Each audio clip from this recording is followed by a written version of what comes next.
हे मॉइश्चरायझर आहे रे, हे लावलं नाहीस तर तुझ्या चेहऱ्यावरती भेगा पडतील रे.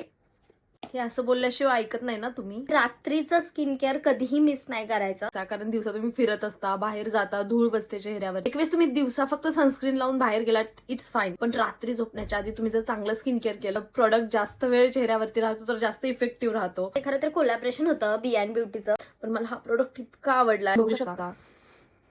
म्हणजे छान आहे, झोप पण छान लागते हे लावल्यानंतर. म्हणजे मला माहिती नाही याच्या मागचं लॉजिक, पण हा प्युअर एलिमेंट्सचं ग्लो खूप जास्त सिक्रेट एक फेस मास्क आहे माझा. मी तो पण व्हिडिओ शेअर करेल लवकरच. चेहरा एकदम फुलासारखा दिसायला लागतो दुसऱ्या दिवशी. मास्क लावल्यानंतर जेव्हा मी चेहरा वॉश करते तेव्हा आय प्रेफर की मी ही क्रीम लावून झोपेल. आपल्याकडे ना एक व्हॅसलीन असायलाच पाहिजे. उन्हात फिरून आला, हवा लागलीये चेहऱ्याला, खूप कुठेतरी बाहेर जाऊन आलाय, छान चेहरा धुवून त्याच्यावरती थाप थाप थाप थाप व्हॅसलीन लावून झोपायचं. काचाच्या भेगा असतात, जर तुम्ही रात्री मस्त चापचाप व्हॅसलीन लावून झोपलात आणि दुसऱ्या दिवशी सकाळी तुमचे पाय असे एकदम बाळासारखे दिसायला लागतात, तर व्हॅसलीन नक्की घ्या.